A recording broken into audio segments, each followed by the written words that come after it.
നമസ്കാരം സുഹൃത്തുക്കളെ, ഈ പുതിയൊരു വിശകലനത്തിലേക്ക് എല്ലാവർക്കും വലിയൊരു സ്വാഗതം. ഇന്ന് നമ്മളൊരു ടൈം മെഷീനിൽ കയറി നേരെ 1971 പോകാൻ തീരുമാനിച്ചിരിക്കുകയാണ്. കൃത്യമായി പറഞ്ഞാൽ ശാന്തികുഞ്ചിൽ നിന്നുള്ള അഖണ്ഡ ജ്യോതി എന്ന വിസ്മയിപ്പിക്കുന്ന പ്രസിദ്ധീകരണത്തിന്റെ ലോകത്തേക്ക്. 50 വർഷത്തിലധികം പഴക്കമുള്ളൊരു ചരിത്രരേഖയെക്കുറിച്ചാണ് നമ്മളൊന്ന് സംസാരിക്കുന്നതെന്ന് കേൾക്കുമ്പോൾ ഒരുപക്ഷെ നിങ്ങൾ ചിന്തിക്കുന്നുണ്ടാകും, ഇതിനിപ്പോൾ എന്താണ് ഇത്ര പ്രസക്തിയെന്ന്, അല്ലേ? എന്നാൽ ഇതിലെ ആശയങ്ങൾ ഇന്നത്തെ നമ്മുടെ ഈ ആധുനിക ജീവിതത്തിന് എത്രത്തോളം അനുയോജ്യമാണെന്ന് കാണുമ്പോൾ നിങ്ങൾ ശരിക്കും അത്ഭുതപ്പെടും. ജീവിതത്തെ എങ്ങനെ സന്തുലിതമായി വളരെ കൂളായി കൊണ്ടുപോകാമെന്നതിന്റെ അതിശയകരമായ ഒരു രൂപരേഖയാണ് നാം ഇന്ന് പരിവേഷണം ചെയ്യാൻ പോകുന്നത്. ഇതൊന്ന് ചിന്തിച്ചു നോക്കൂ. ഈ മാസികയിലെ തികച്ചും വ്യത്യസ്തമായ രണ്ടാശയങ്ങൾ തമ്മിലുള്ള അന്തരം ശരിക്കും നമ്മെ അമ്പരിപ്പിക്കുന്നതാണ്. ഒരു വശത്ത് ഭഗവാനെ വീണ്ടും വീണ്ടും ഓർക്കുക എന്നു പറഞ്ഞുകൊണ്ട് അങ്ങേയറ്റത്തെ ആത്മീയതയെക്കുറിച്ച് അവർ സംസാരിക്കുന്നു. എന്നാൽ തൊട്ടടുത്ത നിമിഷം തന്നെ യാതൊരു മുഖവുരയുമില്ലാതെ വളരെ മൂർച്ചയേറിയ ഒരു ആരോഗ്യ മുന്നറിയിപ്പും നൽകുന്നു. നിങ്ങൾക്ക് ക്യാൻസർ വേണമെങ്കിൽ സിഗരറ്റ് വലിക്കുക. എന്തൊരു കോൺട്രാസ്റ്റാണല്ലേ ഇത്! ആഴത്തിലുള്ള ആത്മീയതയും അതുപോലെ തന്നെ പച്ചയായ യാഥാർത്ഥ്യബോധമുള്ള ആരോഗ്യ ഉപദേശങ്ങളും തമ്മിൽ ഇത്ര മനോഹരമായി എങ്ങനെ ബന്ധിപ്പിച്ചിരിക്കുന്നു എന്നത് തന്നെയാണ് ഈ സ്രോതസ്സിനെ ഇത്രത്തോളം ആകർഷകമാക്കുന്നത്. ആത്മീയത എന്നത് വെറുതെ എവിടെയോ മേഘങ്ങളിൽ ഒഴുകി നടക്കുന്ന ഒന്നല്ല, മറിച്ച് നമ്മുടെ ദൈനംദിന ജീവിതവുമായി അതെത്രത്തോളം ഇഴചേർന്നിരിക്കുന്നു എന്ന് ഇത് വളരെ വ്യക്തമായി കാണിച്ചു തരുന്നുണ്ട്. ശരി, 1971 ഈ ബൃഹത്തായ മാസികയെ വളരെ ലളിതമായി മനസ്സിലാക്കാൻ വേണ്ടി നമ്മൾ 5 പ്രധാന ഭാഗങ്ങളായിട്ടാണ് തിരിച്ചിരിക്കുന്നത്. ഒന്നാമതായി, ഇതൊരു ചരിത്രപരമായ ആത്മീയ മാസികയാണെന്ന് നമ്മൾ മനസ്സിലാക്കും. 2, മനസ്സിനും ആത്മീയതയ്ക്കും നൽകുന്ന പ്രാധാന്യം. 3, ആരോഗ്യവും പ്രായോഗിക ജീവിതവും. 4, ശാസ്ത്രവും പ്രകൃതിയും. ഒടുവിൽ 5, യുഗനിർമ്മാണ പ്രസ്ഥാനം. അപ്പോൾ നമുക്ക് നമ്മുടെ ആദ്യത്തെ ഭാഗത്തേക്ക് കിടക്കാം. ശാന്തികുഞ്ഞിന്റെ അതിവിശാലമായ ആ സാഹിത്യലോകം ഒന്ന് പര്യവേക്ഷണം ചെയ്തു നോക്കാം. 50 വർഷങ്ങൾക്ക് മുൻപ് പ്രസിദ്ധീകരിച്ച ഈ മാസികയുടെ വ്യാപ്തിയും പുരോഗമനപരമായ കാഴ്ചപ്പാടും ശരിക്കും നമ്മെ അത്ഭുതപ്പെടുത്തുന്ന ഒന്നാണ്. ഇതൊന്ന് കേട്ടുനോക്കൂ. ഇന്നത്തെ കാലത്ത് നമ്മൾ സ്ഥിരമായി കേൾക്കുന്ന സ്ട്രെസ് മാനേജ്മെന്റ് അഥവാ സമ്മർദ്ദ നിയന്ത്രണം, അതുപോലെ സ്ത്രീ ശാക്തീകരണം തുടങ്ങിയ വാക്കുകളൊക്കെ അക്കാലത്ത് തന്നെ ഈ മാസികയിൽ വലിയ പ്രാധാന്യത്തോടെ ചർച്ച ചെയ്തിരുന്നു. അവർ അവരുടെ കാലത്തേക്കാൾ എത്രയോ വർഷങ്ങൾ മുന്നിലായിരുന്നു എന്ന് ഇതിൽ നിന്ന് തന്നെ വ്യക്തമല്ലേ? അന്ന് തന്നെ ഇത്തരം സാമൂഹികവും മാനസികവുമായ വിഷയങ്ങൾക്ക് അവർ വലിയ പ്രാധാന്യം നൽകിയിരുന്നു എന്നത് തീർച്ചയായും നമ്മെ ചിന്തിപ്പിക്കേണ്ട ഒരു കാര്യമാണ്.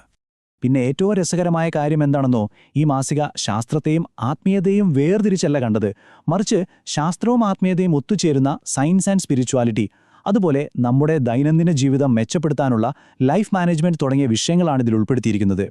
അതായത് മനുഷ്യന്റെ ബുദ്ധിക്കും യുക്തിക്കും നിരക്കാത്തതൊന്നും അവർ പഠിപ്പിച്ചില്ല. എല്ലാത്തിനും വളരെ വ്യക്തമായ പ്രായോഗികമായ അടിത്തറയുണ്ടായിരുന്നു. ഈ സാഹിത്യം എന്ന് പറയുന്നത് വെറുമൊരു സാങ്കല്പിക തത്വചിന്ത മാത്രമായിരുന്നില്ല കേട്ടോ.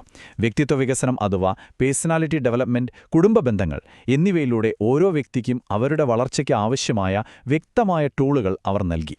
ഒരു നല്ല സമൂഹമുണ്ടാകണമെങ്കിൽ ആദ്യം വ്യക്തിയും കുടുംബവും നന്നാകണം എന്ന വലിയ പാഠമാണ് ഇതിലൂടെ അവർ നൽകുന്നത്. ഇതിലും വലിയൊരു യാഥാർത്ഥ്യം മറ്റെന്നുണ്ട്. ഇനി നമുക്ക് നമ്മുടെ രണ്ടാമത്തെ ഭാഗത്തേക്ക് വരാം.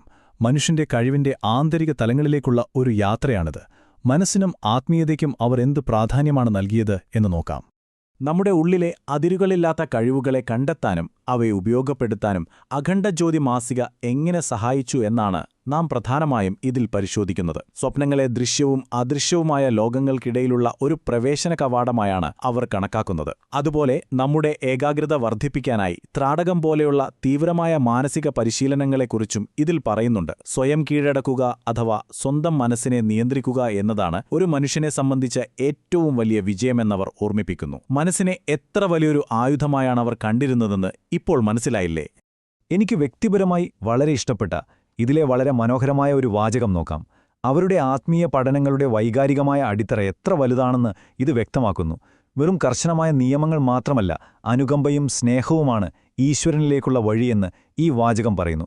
സ്നേഹമില്ലാത്ത ഹൃദയത്തിൽ ഈശ്വരന് സ്ഥാനമില്ല എന്ന വലിയ സത്യം വളരെ ലളിതമായ വാക്കുകളിൽ, എന്നാൽ ഏറ്റവും ശക്തമായി തന്നെ ഈ ലേഖനം വായനക്കാരിൽ എത്തിക്കുന്നുണ്ട്. മൂന്നാമത്തെ ഭാഗം കുറച്ചുകൂടി പ്രായോഗികമാണ്. ആത്മീയ ആദർശങ്ങളെ നമ്മുടെ ദൈനംദിന പ്രവൃത്തികളുമായി എങ്ങനെ ബന്ധിപ്പിക്കുന്നു എന്നാണ് നാം ഇവിടെ കാണാൻ പോകുന്നത്. വലിയ വലിയ ആത്മീയ ചിന്തകളിൽ നിന്ന് ഇപ്പോൾ നാം തികച്ചും പ്രായോഗികമായ മറ്റൊരു തലത്തിലേക്ക് വരികയാണ്. നമ്മൾ നേരത്തെ പറഞ്ഞ ആശയങ്ങളൊക്കെ നമ്മുടെ ഡെയിലി ലൈഫിൽ എങ്ങനെ പ്രയോഗിക്കാം? ഇവർ നൽകുന്ന ചില മുന്നറിയിപ്പുകൾ വളരെ നേരിട്ടുള്ളതാണ്. സിഗരറ്റ് വലിച്ചാൽ ക്യാൻസർ വരും എന്ന യാഥാർത്ഥ്യം യാതൊരു മയവുമില്ലാതെ അവർ പറയുന്നുണ്ട്. കൂടാതെ തെറ്റുകൾ തിരുത്താനുള്ള പശ്ചാത്താപ പ്രക്രിയ നമ്മൾ ഒരിക്കലും നിർത്തരുതെന്നും നമ്മുടെ പുരോഗതിയുടെ പാതയിൽ ഒരു തടസ്സവുമില്ലാതെ നിരന്തരം മുന്നോട്ടു പോകണമെന്നുള്ള ശക്തമായ മനഃശാസ്ത്രപരമായ ഉപദേശങ്ങളും ഈ മാസിക നൽകുന്നുണ്ട്. നിരന്തരമായി സ്വയം മെച്ചപ്പെടുത്തുക എന്നത് തന്നെയാണ് ഇതിന്റെ എല്ലാം വലിയ ലക്ഷ്യം. ഈ രണ്ട് തത്വങ്ങൾ തമ്മിൽ നാം ഒന്ന് താരതമ്യം ചെയ്തു നോക്കൂ. ഒരു വ്യക്തിയുടെ കഴിവിനേക്കാൾ വലിയ ശക്തിയാണ് ഒരു സമൂഹത്തിന്റെ കൂട്ടായ്മ എന്ന് അത് അടിവരിയിട്ട് പറയുന്നു.